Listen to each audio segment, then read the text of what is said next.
Hello, hello, hello, and how are you? I'm fine, and hope that you are too. I'm also safe. Got my mask. Oh, wow. Boys and girls, we are in November. And do you know what that means? Fall is in full effect. Have you seen the beautiful colored leaves outside? Wow. Now, and my grandkids, they live in Minnesota. They had snow already. Can you believe it? But here in South Carolina, we're just going to have the beautiful leaves, the autumn leaves, the yellow, the red, the browns. Oh, it's so beautiful outside. So, you know what else there is in Thanksgiving? And I almost gave it away. I think I did give it away. Do you know what else is in November? Thanksgiving. That's right. But you know what? You really don't have to wait to Thanksgiving Day to be grateful, to be thankful. There's lots of things that we can be thankful for every single day. So today I want you to think of some things that you are thankful for, okay? And then we'll get back to that in a minute, all right? Today our first book is a fall book because it's called Pumpkin Soup. And that's something else that you would see in the fall of the year. You would see pumpkins. People make pumpkin pie, and you might have pumpkin slices, and of course at Halloween they make jack-o'-lanterns. People might make pumpkin bread or pumpkin cookies, but the title of this book is Pumpkin Soup. Oh my goodness. Now, I have never tasted pumpkin soup. Have you? I don't know. Now, the author of Pumpkin Soup is Helen Cooper. And the illustrator is also Helen Cooper. And the publishers are Square Fish. Okay? Square Fish. I love the illustrations in this story. All right. Now, let's look on the cover. We see a cat, a duck, and a squirrel. And what is it do you think they're drinking in that bowl? It's orange. Right, it's pumpkin soup. I wonder how pumpkin soup tastes. I wonder, how do you make pumpkin soup? I bet I know one ingredient, pumpkins. Yeah. All right. Deep in the woods, there's an old white cabin with pumpkins in the garden. There's a good smell of soup, and at night, with luck, you might see a bagpiping cat through the window, a squirrel with a banjo, and a small singing duck. Now, if you're not familiar with a bagpipe, it's an instrument that has different kind of pipes out of it, and you blow on it, you blow air in it. Those are the pipes that's sticking out there. You have to blow air in it, and then it makes a beautiful noise if you know what you're doing. You have to squeeze the bag. I don't know how to play a bagpipe. Pumpkin soup, the best you've ever tasted, made by cat, who slices up the pumpkin, made by squirrel, who stirs in the water, made by the duck, who scoops in a pipkin of salt and tips in just enough. So it seems like each one of the animals has a special job to do in order to make this pumpkin soup. Now, there's a word you may not be familiar with. I was not familiar with that word, and it's called pipkin, a pipkin of salt.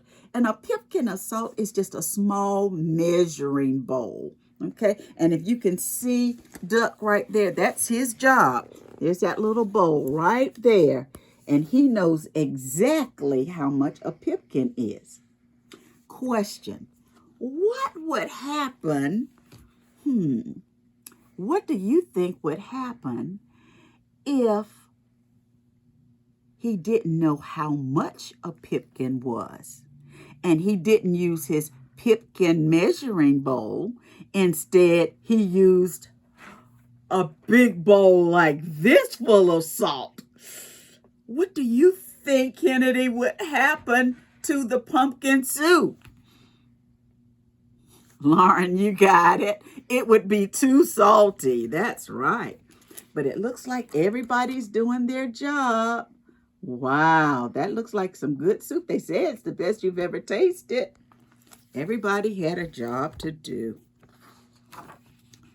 They slurped their soup and played their song, then popped off to bed in a quilt stitched together by the cat, embroidered by the squirrel, and filled with the fine feathers from the duck. Wow. All together, they have made a nice quilt. Each one of them contributed to making the quilt. Isn't that great? And it's peaceful in the old white cabin. Everyone has his own job to do. Everyone is happy, or so it seems. Well, let's look at them. They're all in the bed together, snug in their warm quilt, and cat is asleep, and squirrel is asleep. But I see Duck's eyes wide open. I wonder why he isn't asleep. Is he afraid that he's going to have a bad dream? Is he cold? Does he want to get something to drink? Maybe he's still hungry and wants some more pumpkin soup. I don't know. What do you think? But one morning, Duck woke up early. Uh-oh. He tiptoed in the kitchen and smiled at Squirrel's special spoon. Uh-oh, you know, that's the spoon they use for cooking the pumpkin soup. Wouldn't it be fine, he murmured, if I could be the head cook? Uh-oh. Sounds like he doesn't want his job. Look at him. He's thinking he's going to be the head cook. He's got a little chef cap on his head. He drew up a stool. There he is. He's got the stool. And he's hopped on top, and he reached until his beak just touched the tip of the spoon. Okay, so he's just getting it. Kerplop! Onomatopoeia. Down it clattered. Then the duck trotted back to the bedroom, held up the spoon, and said, "Today is my turn to stir the soup." Uh-oh, he's taking Squirrel's job. Oh, my goodness. How do you think Squirrel feels about his job being taken away without even being asked? How do you think Squirrel would feel? I think you're right, Milan. He would probably be kind of angry or sad. Uh-oh, I think he's angry. He says, "That's mine," squeaked the squirrel. "Stirring is my job. Give that back." "You're much too small," snapped the cat. "We'll cook the way we always have." But the duck held on tight until the squirrel tugged with all of his might, and whoosh! The spoon spun through the air and bopped the cat on the head. Oh no, look at that. There it is. It's going down, and now the poor cat got plopped on the head. Oh no. Then there was trouble. A horrible squabble, a row, a racket, a rumpus in the old white cabin. Look at them.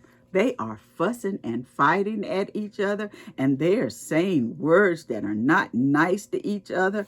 Oh my goodness, all over Duck not wanting to do his job, but wanting to do someone else's job.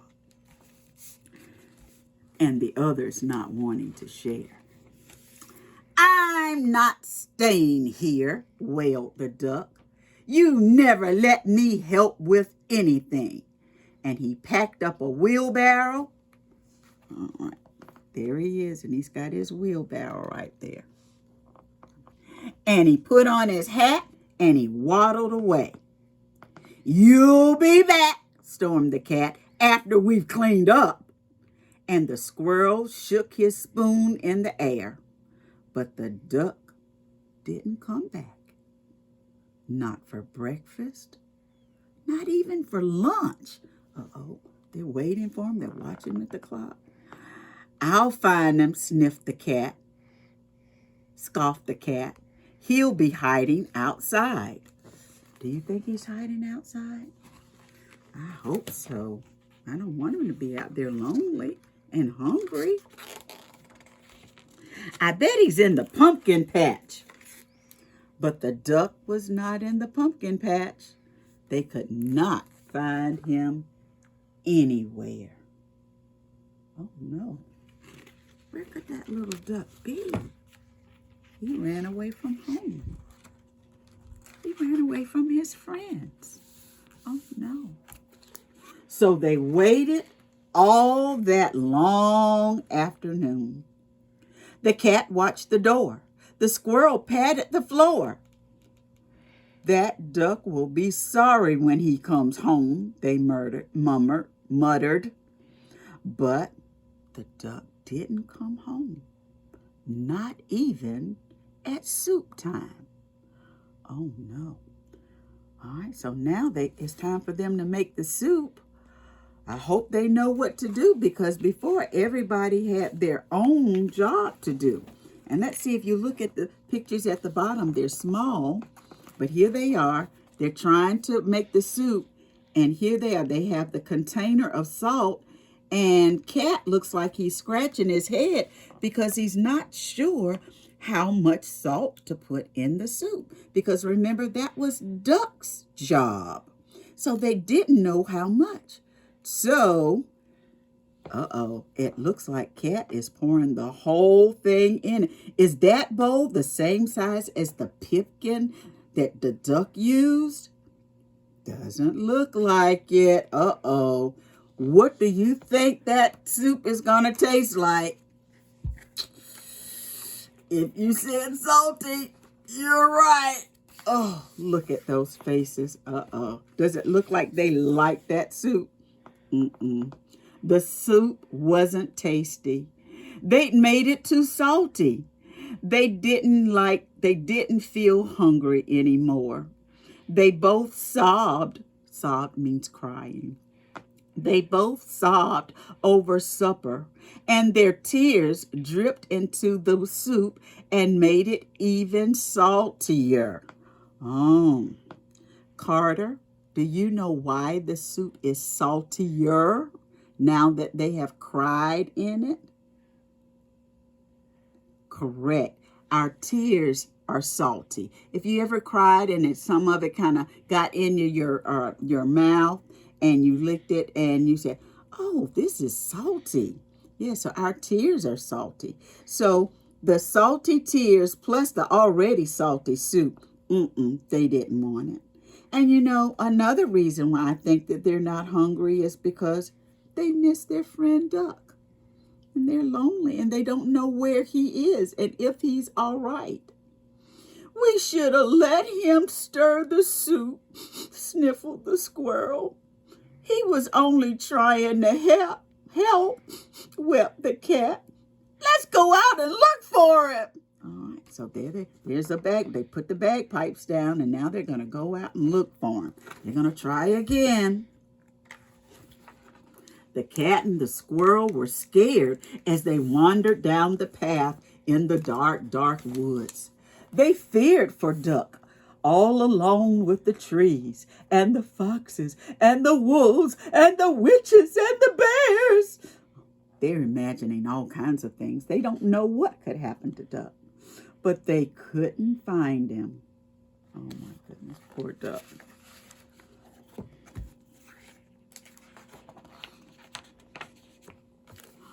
On and on they trudged until they reached the edge of a steep, steep cliff. Oh no, maybe he fell down that, wailed the cat. Uh-oh. So they're thinking that maybe something bad happened to Duck, and that he fell down the cliff. Uh-oh, these all things are in their imagination. Oh, Squirrel says, "I'll save him," squeaked the squirrel, and he scrambled down on a long, shaky rope. He searched all around, but on the ground, but he couldn't find Duck. Oh my goodness. Where could Duck be? The cat whispered in a sad little voice, "Duck might have found some better friends." "He might," sighed the squirrel. "Friends who let him help." All right, so now they're imagining that Duck has found some more friends. And here Duck has opened up a restaurant, and it's called Duck's Kitchen. And the menu is soup. That's all that's on it. And it says, "It was this soup made Duck famous. How does he do it? They go in thin, they come out fat." So if you go to Duck's place, you'll get some soup to make you fat. But I wonder if that's really happening. But poor cat and squirrel, they don't know, so they're imagining things. And the more they thought about it, as they plotted back, the more they were sure they were right. So there they are. They're just going back. Oh no, he's found some new friends. Oh, they're feeling sad. But when they were almost home, they saw light shining from the old white cabin. "Zoe, who do you think turned the light on in the cabin?" You got it. "It's Duck," they shrieked as they burst through the door. Look at Duck there. There he is. He's there waiting for him. He's got a little hat sitting there on the floor. And the duck was so happy to see them. Oh, look at them. So now they're all hugging their friends again. He was also very hungry. And though it was late, they thought they would all make, what do you think they're going to make? Pumpkin soup, right. And there they are, some pumpkin soup.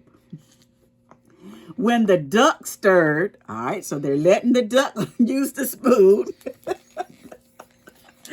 Oh, is he doing a good job at stirring? I don't think so, because it's not his regular job.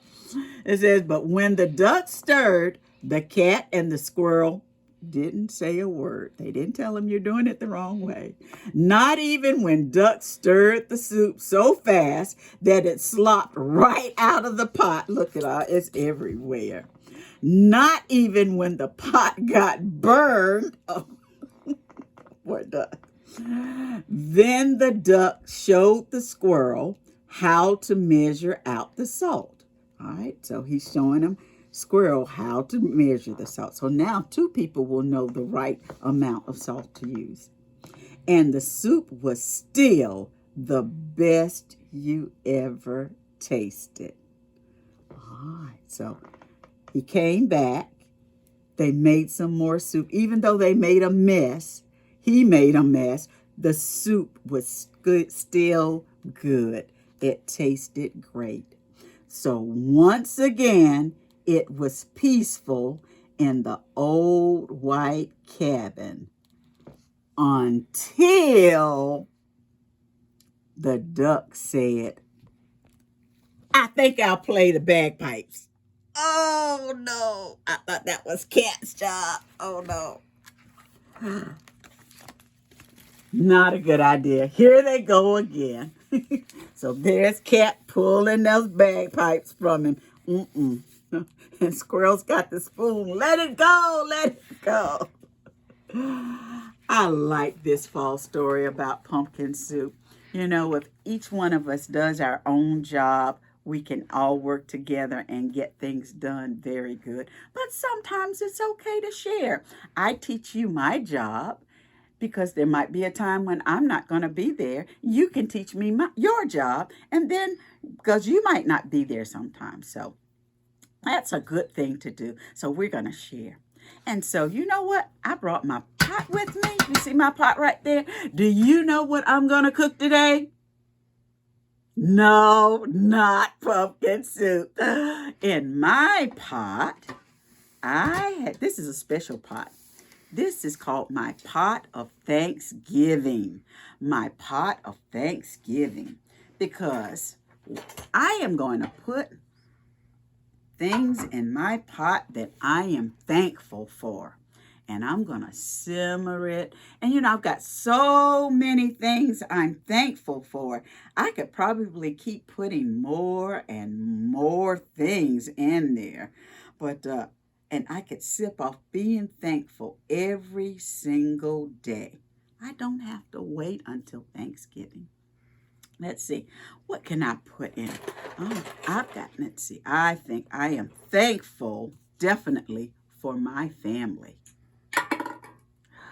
And I am thankful for the house that I live in.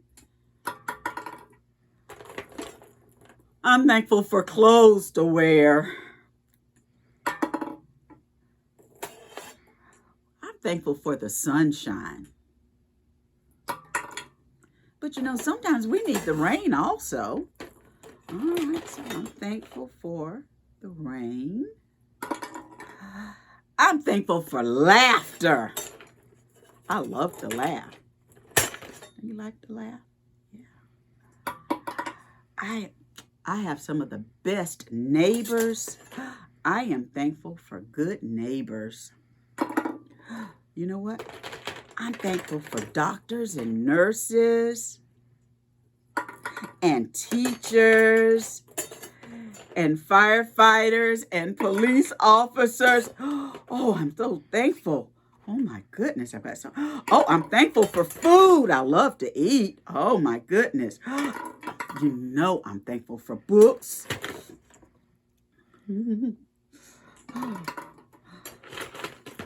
I'm thankful for the wind. I'm thankful for my telephone. I'm thankful for my job. Oh, gonna put some seasoning in here. I'm thankful for so many things. So let's add all of this seasoning in here. Stir it up. I bet you can think of some things that you could put together and why you are thankful. We're gonna let that simmer. Oh yes, because you know what? I just took a deep breath. That's something else I could put in there. And every second that I breathe, that's something else to be thankful for. So you will never, ever, ever run out of things to be thankful for. Are you thankful for your toys? Yeah. Maybe your brother, your sister. Even if they get on your nerves sometimes, you could be thankful for them. Your parents and your grandparents. I know I'm thankful for my grandkids. I love, love, love them. And I love my kids too, but I really love my grandkids. And speaking of love, we're going to end with this cute little book called Albuquerque Turkey. All right, I'm going to let my soup simmer here, okay? And this book is adapted by B.G. Ford and illustrated by Lucinda McQueen. And this is the Sterling Company that published this book. Okay. And this book is actually meant to be sung. Okay. So I am going to try to sing this song. And it's to the tune of Oh My Darling Clementine. Okay. Albuquerque Turkey. Now look at it. See? That's a nice plump turkey. He's a tall turkey, but his name is Albuquerque. All right, here's the gentleman, and there's the turkey. Albuquerque is a turkey, and he's feathered and he's fine, and he wobbles and he gobbles, and he's absolutely mine. All right, so Albuquerque belongs to him. It says he's absolutely mine. So he's like a pet. Okay. By looking at the pictures, can you tell what time of year it is? Yes, it's autumn. It's the fall of the year. He's the best pet that you can get, better than a dog or cat. He's my Albuquerque turkey, and I'm awfully proud of that. So he says that this turkey is a better pet than a dog or a cat. See, look how helpful Albuquerque is. See, the dog and cat, they're playing, minding their own business, but they're not helpful like Albuquerque is. All right, what's he pulling up? Some carrots, yeah. Do you think they're going to make some carrot stew or some carrot soup? Oh, he wobbles and he gobbles and he follows me all day. Look at him. He follows him all around. To the market, to the grocer,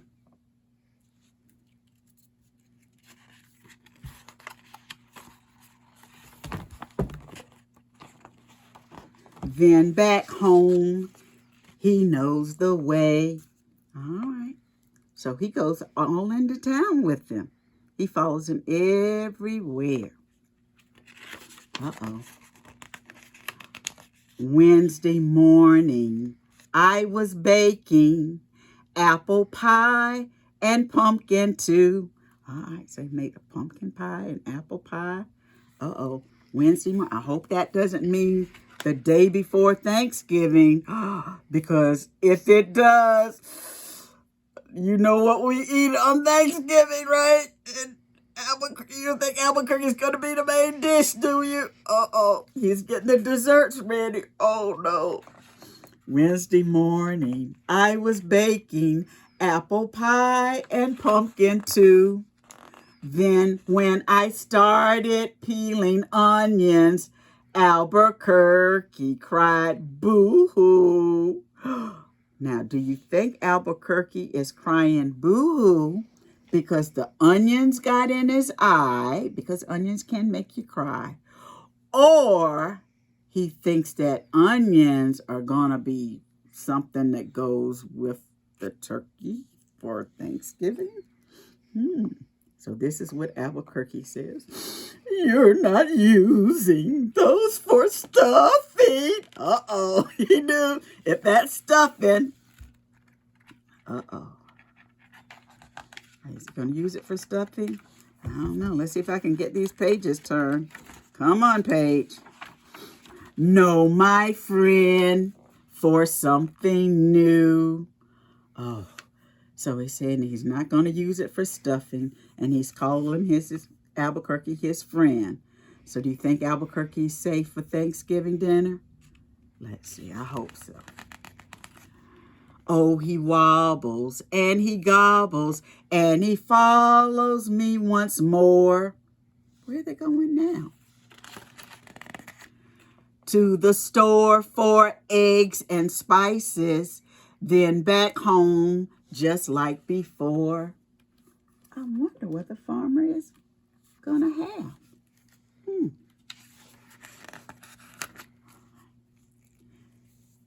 Now my Albuquerque turkey is all safely tucked in bed. All right, there he is. He's in bed. Boy, he's got a nice bed for a turkey. Cause for our Thanksgiving dinner, we had egg fouillon instead. So Albuquerque didn't get eaten for Thanksgiving dinner. They had egg fouillon instead. That's something new. I like that. So I am sure that Albuquerque was very thankful and grateful that he was not Thanksgiving dinner. Yes, I hope you like that story. I like that story. And I still, like I said, I'd like for you to think of things that you can be grateful for and say some thank you every day. Tell your parents thank you. Tell your teachers thank you. If you see a policeman or a fireman, tell them thank you for their service. Okay? And parents, we have a website right here that through our Raising the Reader, if you would go to this website, and also at the end of this, Miss Hannah is putting on the QR code. You can just download this app, and starting once a week on Mondays, there will be three. You can choose up to three different stories that your child can read digitally. So it'll be on the whatever you want to put it on, the laptop or your phone. Just download the app. I don't need to know the name. It's free.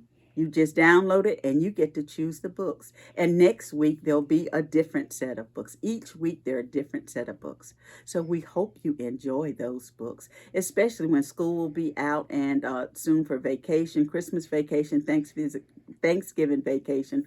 And so you'll have some books right there you can read right on your phone and on your laptop. Okay? But I'm going to check my soup.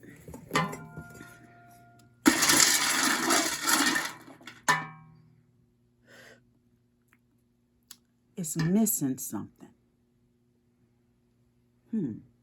Not a pipkin of salt. I know what it's missing.